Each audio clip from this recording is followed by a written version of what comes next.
Raquel Salazar.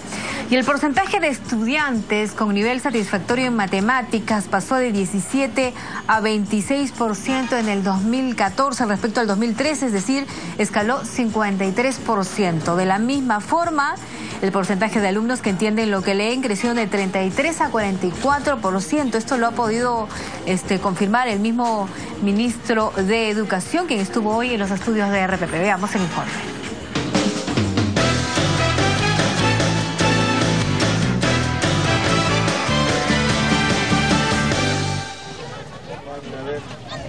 La prueba realizada el 2014 a 600.000 alumnos de colegios públicos y privados de zonas rurales y urbanas concluye que el 44% de estudiantes comprende lo que lee.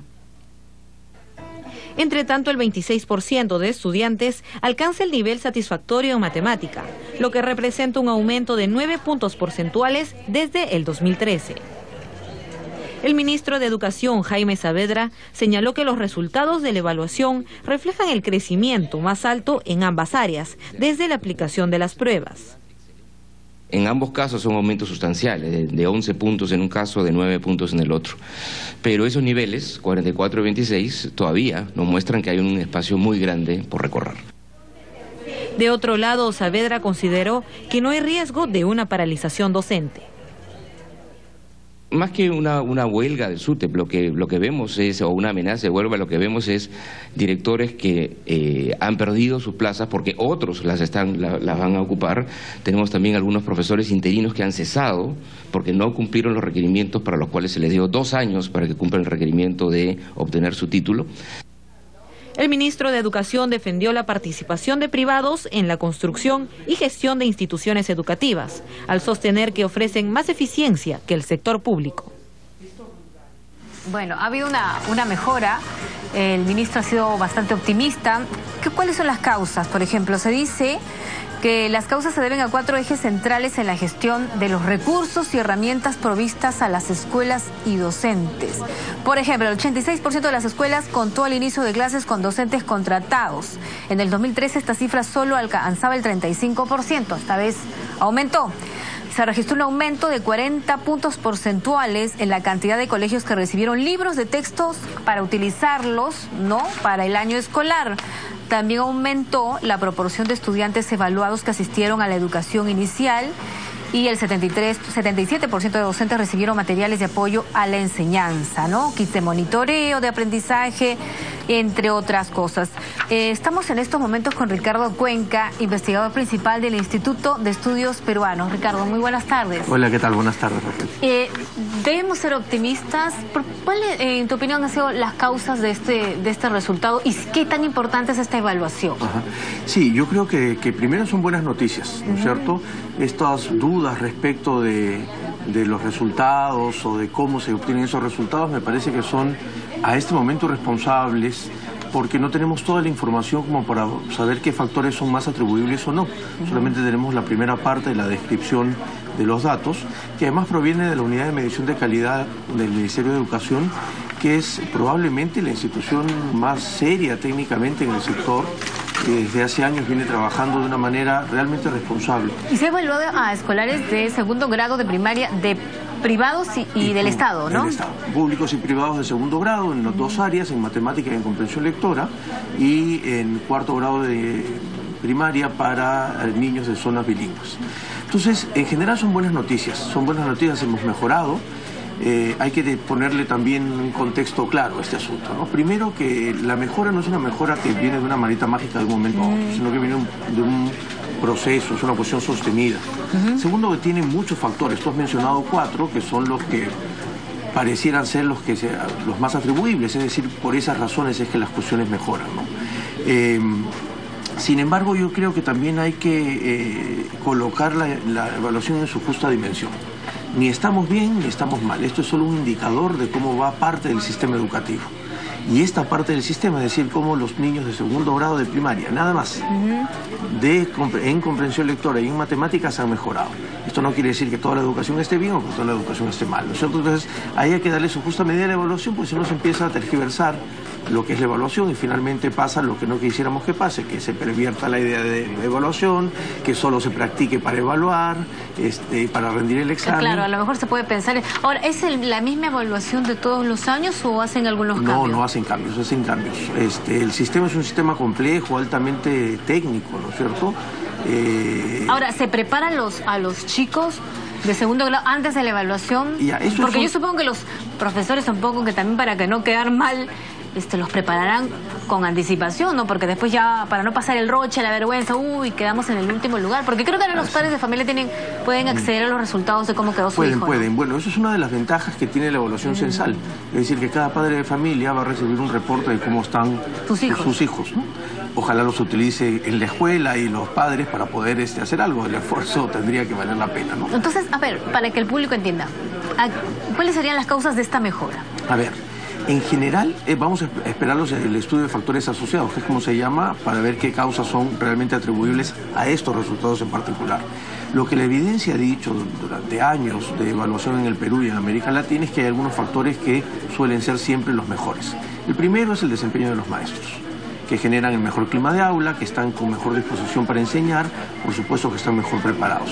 Yo creo que eso sí hay que reconocer a ese gobierno, tanto en la gestión de la ministra Salas como del ministro Saavedra, se torció, digamos, el status quo de cómo capacitar a los maestros. Hasta el gobierno anterior eran los grandes talleres masivos, que era el modelo más generalizado, que claro, da mucho cartel, ¿no es cierto? He capacitado 30.000 maestros, he capacitado 40.000 maestros. Claro. Sin embargo, no se veían reflejados en los resultados. Ahora se cambió, insisto, con la ministra Salas y luego con el ministro Saavedra, que ha mantenido eso. ¿Se les capacita para qué? Para que puedan tener un mejor método de enseñanza, para poder escuchar al alumno y verificar si entendieron, porque lo que muchos no entenderán, ¿cómo es que ahora sí entienden lo que leen? ¿Y cómo pasaban de año? ¿Cómo hacían en la secundaria? ¿Cómo terminaron así el colegio, no? Bueno, los resultados de PISA del año pasado, lo que indican que PISA lo que evalúa es la evaluación internacional que evalúa el final del sistema, es decir, evalúa cuarto o quinto de secundaria. Estábamos muy mal en el ranking que todo el mundo dijo, salíamos en el último lugar. Eran chicos que los últimos 14 años habían empezado su proceso de escolaridad. Entonces, lo primero que es un corte. Estos nuevos esfuerzos que han hecho durante el gobierno para capacitar a los maestros tienen que ver con acompañar al maestro en el aula. Que se ha variado la idea de juntarlos a todos en grandes talleres, contratando universidades para que los capaciten, como si eso fuese la única solución. Habría que ver, no estamos acá, pero habría que hablar de la calidad de las universidades también. Entonces, a formar tutores que vayan acompañando a los maestros en el aula y en su propio trabajo le digan, mira, estás haciendo bien esto, no estás haciendo bien lo otro, y retroalimentando no sobre generalidades, sino sobre la propia práctica de los docentes. Y lo otro es que en el año 2012, luego de un proceso muy largo, se logró consensuar lo que se llama el marco del buen desempeño docente. Un conjunto de características que el país ha definido es un buen docente. Y sobre ese gran marco es que se está capacitando y ojalá se inicien los procesos de formación de los docentes también bajo ese marco, ¿no? Ahora, ha habido mejoras también en regiones, en el interior del país. Claro, los resultados difieren de las zonas urbanas de las zonas rurales, pero ha habido igual mejoras creo que en ambos, ¿no? Sí, yo creo que hay unas noticias preocupantes también, no todo está muy bien. Lo bueno es que se consolida Moquegua y Tacna como las regiones que siempre les va bien en las evaluaciones, así que felicitaciones a los profesores y a los estudiantes en esas regiones. Todavía preocupa Loreto, que no logra despegar. La selva. La selva y sobre todo la selva rural. Y creo que esto es un llamado de atención, porque para eso sirven las evaluaciones, más allá de para sentirnos bien o mal, para que el Estado tome decisiones respecto de qué hacer. Y yo creo que aquí hay 3 decisiones claras que nos dan estos primeros resultados. Primero, que hay que tener políticas diferenciadas y muy específicas. La selva rural peruana necesita una atención urgente. Yo mismo he hecho trabajo de investigación sobre, por ejemplo, partidas de nacimiento de los niños. ¿Y cuál es la falla en la selva? Es que ha sido primero muy abandonada por el Estado, hay poco Estado ahí. Segundo, que es una geografía absolutamente compleja. es caro mover todas las cosas allá. ¿No hay profesores, suficientes profesores? No hay suficientes profesores para que se puedan trasladar hacia los procesos de capacitación o que lleguen los materiales. Hay que tener una logística muy complicada y además hay una situación estructural de pobreza muy fuerte en general en la ruralidad amazónica. Además, los padres lo ven como una pérdida de tiempo, prefieren que sus hijos, los hijos ya salgan a trabajar desde muy niños y que las hijas... Y lamentablemente en la selva las mujercitas desde los 12, 13 años ya son madres, tienen pareja, tienen familia. Exacto. Y además, mira, por ejemplo, en la zona andina, los niños que no deberían hacerlo caminan 5 kilómetros, 7 kilómetros para ir a alguna escuela. Eso no se puede hacer en la Amazonía rural, primero porque es muy caro trasladarse por ríos. Entonces, hay unas cuestiones estructurales. Bueno, pero lo primero es hacer política diferencial. Segundo, todavía no se acorta la brecha urbano-rural. Y eso debería preocuparnos un poco, porque ya que estamos totalmente abocados al tema de la inclusión, en general el gran lema del gobierno ha sido la inclusión social, buscar cómo acortar la brecha de lo rural y urbano termina siendo, creo yo, una prioridad importantísima, por lo menos en lo que resta del gobierno, y una agenda pendiente para el próximo gobierno. ¿Qué colegios salen bien en esta evaluación? ¿De qué ciudades? De las más importantes, ¿no es cierto? En términos de... ¿Sale bien Lima o quién encabeza? Sale bien Lima, encabeza Moquegua. ¿Moquegua? Siempre. ¿Qué habrá pasado en Moquegua? Año. Es interesante porque Moquegua tiene un proceso muy largo, muy sostenido, desde los finales de los 90, invierte en educación, ¿no? Administra los fondos de las mineras, hay poca cooperación internacional, pero eso le permite un liderazgo al gobierno regional, a los sucesivos gobiernos regionales, no es solo del anterior, ¿no es cierto? Es desde que se instalaron los gobiernos regionales.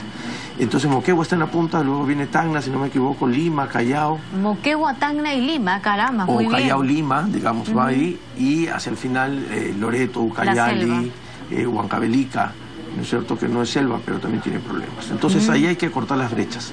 Lo otro es que todavía hay que hacer un esfuerzo enorme por atender las zonas bilingües. Si un niño con lengua materna indígena no aprende su lengua, no va a tener oportunidades más adelante. Y todavía nos faltan profesores, hay que recuperar el tema de educación intercultural bilingüe, porque cuando uno ve los resultados han mejorado, pero son resultados malos en general.